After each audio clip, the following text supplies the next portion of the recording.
Hello जमनाई, welcome to Guruma Hindi tarot. और ये रीडिंग है 27 ऑफ अक्टूबर से लेके 2 ऑफ नवंबर तक की।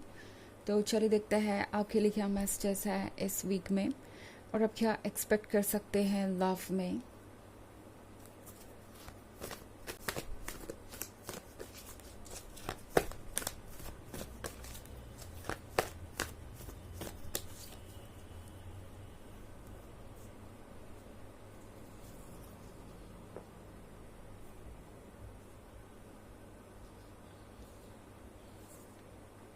Four of Air, Temptation,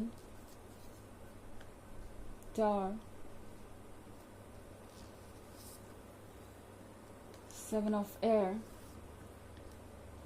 5 of Earth। Okay, तो हमारे पास है टेम्पटेशन का कार्ड। टेम्पटेशन के कार्ड के साथ ये है उस अट्रैक्शन के बारे में जो ये पर्सन जाहिर नहीं कर रहा जेमिनी। टेम्पटेशन का मतलब है कि ये पर्सन आपके तरफ इतना अट्रैक्टेड है इस वीक में कि ये पर्सन इस अट्रैक्शन को छुपा नहीं पाएगा। अब चाहे इस वक्त आप दोनों के बीच कुछ भी क्यों ना चल रहा हो, ओके। क्योंकि 4 ऑफ एयर के साथ मैं देख रही हूँ कि आप अकेलापन महसूस कर रहे हैं और ये पर्सन भी, या कुछ ऐसा है जो अभी अनरिजॉल्व्ड है, कुछ ऐसे इश्यूज है जिस पे आपको डिस्कशन करना हो सकता है या जिसकी वजह से आप दोनों के बीच बहुत सारी प्रॉब्लम्स हो सकती हैं। बट टेम्पटेशन के कार्ड का मतलब है कि प्यार वहीं पे है, ओके। चाहे आप दोनों के बीच जो भी सिचुएशन क्रिएट हुई हो उनसे इमोशनल फीलिंग्स अट्रैक्शन में कोई कमी नहीं आई है। इनफैक्ट टावर मूवमेंट देख रही हूँ मैं यहाँ पे, तो हो सकता है कि आपके लाइफ में कुछ चेंजेस अचानक से ही आ गए हों। इन चेंजेस को आप एक्सपेक्ट नहीं कर रहे थे या आपने इस पर्सन से ये इस रिलेशनशिप में एक्सपेक्ट नहीं किया था, बट ऐसा हुआ। बिकॉज मैं यहाँ पे 5 ऑफ अर्थ का भी कार्ड देख रही हूँ। तो 5 ऑफ अर्थ के साथ ऐसा हो सकता है जेमिनी कि आप किसी थर्ड पार्टी सिचुएशन में आकर फंस गए हों, ओके। हो सकता है ये पर्सन डिस्ट्रैक्ट हो गया था, किसी और की तरफ ध्यान देने लगे एंड आपसे दूरियां बढ़ गई इनकी। और अब ये पर्सन इस थर्ड पार्टी के साथ खुश नहीं है। उन्हें समझ में आ रहा है कि वो शायद एक मोमेंट्री अट्रैक्शन था या एक गलत डिसीजन था उनका। उन्होंने जो कुछ भी किया वो ठीक नहीं था। शायद इसकी वजह थी आप दोनों के बीच की प्रॉब्लम्स, ना कि प्यार की कमी, ना कि कंपैटिबिलिटी की कमी, जिसके वजह से इस पर्सन ने किसी और को चूज़ किया। अब इसका मतलब ये बिल्कुल भी नहीं है कि आपने किसी इश्यू पे वर्क नहीं किया या आपने कोशिश नहीं की। डेफिनेटली आपने की, बट हो सकता है ये पर्सन अपनी तरफ से उतना एफर्ट नहीं कर पाया या फिर किसी बात पे अड़ा हुआ था, किसी बात को लेके बहुत ज़्यादा स्टबर्न हो गया था एंड उसके बाद चीज़ें कॉम्प्लिकेटेड होती गई। लाइक ये पर्सन कभी भी खुद को संभाल नहीं पाया और हमेशा अपने ईगो के कारण ही उन्होंने नुकसान किया है खुद का, और इस बार भी वही हुआ।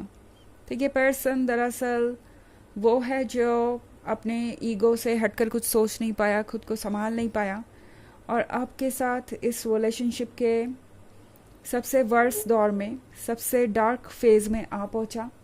और अब इस पर्सन को समझ में आ रहा है कि उनके लिए ये थर्ड पार्टी इतनी इम्पॉर्टेंट नहीं है।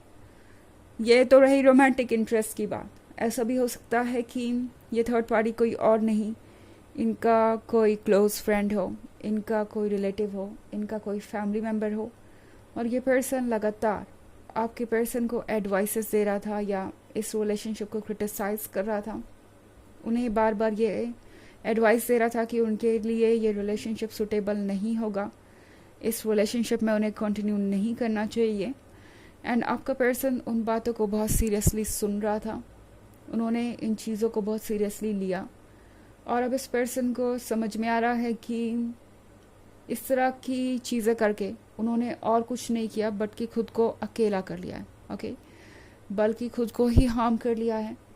ये एक ऐसा पर्सन है जिसे अकेलेपन से बहुत डर लगता है और आज उन्हें वही फेस करना पड़ रहा है, और वो भी बिना किसी कारण के। उन्हें पता है कि अगर आप उनके साथ इस रिलेशनशिप में होते या आप दोनों के बीच सब कुछ सही होता तो उन्हें कभी भी किसी दुख से या चैलेंज से अकेले नहीं गुजरना पड़ता। इस पर्सन को ये रियलाइज़ हो रहा है कि उन्होंने कितने वैल्यूएबल रिलेशनशिप को लूज़ किया है या करने जा ही रहे थे बस। बिकॉज 7 ऑफ एयर के साथ इस पर्सन को अभी भी लगता है कुछ पॉसिबिलिटी है। ओके, ये पर्सन मूव ऑन शायद कर रहा हो सकता है या किसी और जर्नी पे जा रहा हो सकता है। मतलब इनिशियली इन्होंने यही सोचा था कि वो आपसे ब्रेकअप कर लेंगे और मूव ऑन कर जाएंगे बड़ी आसानी से, धीरे धीरे आगे बढ़ जाएंगे, वक्त के साथ सब कुछ ठीक हो जाएगा और आप भी मूव ऑन कर जाएंगे और इसके बारे में ज़्यादा परेशान होने की बात नहीं है। बट ऐसा लग रहा है ये पर्सन मिडिल जर्नी में कहीं रुक गया है, बैठ गया है बीच रास्ते पे ही और सोच रहा है कि वो क्या करें।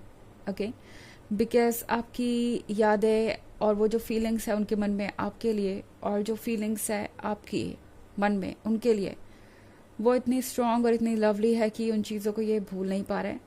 तो ये बर्ड्स आप देख रहे हैं, ये दरअसल पुरानी यादें हैं, मेमोरीज़ हैं, जिससे ये पर्सन दूर नहीं रह पा रहा, क्योंकि वो मेमोरीज़ कहीं भी आ जाती है। ओके, कभी भी आ जाती है, उन्हें रोका नहीं जा सकता। जैसे कि बर्ड्स के विंग्स होते हैं और उसे किसी की परमिशन की ज़रूरत नहीं है, वो कहीं भी जा सकते हैं। वैसे ही कुछ आजकल इनकी मेमोरीज़ इन्हें आपकी याद दिलाती रहती है। हालांकि ये एक जर्नल रीडिंग है तो ये सबसे रेजोनेट नहीं करेगी। एनर्जी रिवर्स हो सकती है अगर आप क्रॉस वॉचर है। इसके अलावा अगर आप पिछले वीक की रीडिंग या ईयरली रीडिंग देखना चाहें 2023 के फर्स्ट क्वार्टर, सेकेंड क्वार्टर और फोर्थ क्वार्टर की, तो उसका लिंक आपको डिस्क्रिप्शन बॉक्स में मिल जाएगा हमेशा की तरह। चलिए आगे बढ़ते हैं और देखते हैं और क्या मैसेजेस हैं आपके लिए Gemini.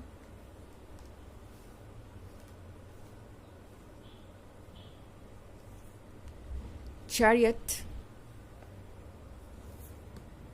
2 of Earth, 3 of Earth, 7 of Earth, and Ace of Water. Okay, तो हमारे पास है चैरियट का कार्ड। चैरियट के कार्ड के साथ इस पर्सन को अभी भी नहीं पता कि इन्हें करना क्या है। ओके, डिसीजन लेके निकले थे, मन बना के निकले थे, शायद आपको बहुत जल्दी मूव ऑन करते हुए भी दिखाई दिए हो या एक्शन में भी दिखाई दिए हो। लाइक अब उन्हें पास से कोई परवाह नहीं है, पास की कोई परवाह नहीं है और वो आगे बढ़ना चाहते हैं। बट 2 ऑफ अर्थ के साथ ये पर्सन बहुत इनडिसाइसिव है। ओके, कितना भी इरादा इन्होंने बना लिया हो, जो कुछ भी सोचा उस पॉइंट पे, अब कुछ भी उनसे हो नहीं पा रहा है। ओके, 3 ऑफ अर्थ के साथ ये पर्सन फ्यूचर के बारे में सोच रहा है और सोच रहा है आपको देख के कि कहीं आप उनका इंतज़ार तो नहीं कर रहे कहीं पे। 7 ऑफ अर्थ के साथ ये पर्सन ये जानने की कोशिश कर रहा है कि क्या आप उनमें इंटरेस्टेड हैं, क्या आप अभी भी उनका इंतज़ार कर रहे हैं। ओके, यहाँ पे एस ऑफ वाटर का कार्ड है। तो इस पर्सन को लगता है कि आप उनके लिए एक गिफ्ट है। यूनिवर्स ने उन्हें आपसे मिलाया ताकि उनकी एक इंटरेस्टिंग लव स्टोरी स्टार्ट हो सके। ये वो पर्सन है जो काफ़ी रोमांटिक है और हमेशा से ही इनके दिमाग में था कि एक दिन इनका एक लवर होगा और ये उनके साथ अपने सारे ड्रीम्स पूरे करेंगे। तो इस पर्सन को लगता है कि उन्होंने शायद आपको ठीक से ट्रीट नहीं किया, जबकि आपने उन्हें वो सब कुछ दिया जो आप दे सकते थे। ओके, चलिए देखते हैं आपके लिए ओरेकल मैसेज क्या है। Messages for Gemini. Trust your path. If you knew you would be supported, what would you do? तो ये कार्ड आपसे कह रहा है कि अपने ऊपर भरोसा रखिए, आप जिस रास्ते पे जा रहे हैं वो सही है। अगर आपको पता होता कि जो आप कर रहे हैं या जो भी आप करना चाहते हैं उसमें यूनिवर्स आपका पूरा सपोर्ट करेगा तो आप क्या करते। ओके, वो सोचिए और वही कीजिए, क्योंकि यूनिवर्स आपका सपोर्ट करने वाला है इस वीक में और जो आप चाहते हैं वो होगा, चीज़ें आपके फेवर में वर्क करेंगी। ओके, तो ये है रीडिंग इस वीक की। आई होप आपको अच्छी लगी होगी। Thanks for watching. Till next video, bye.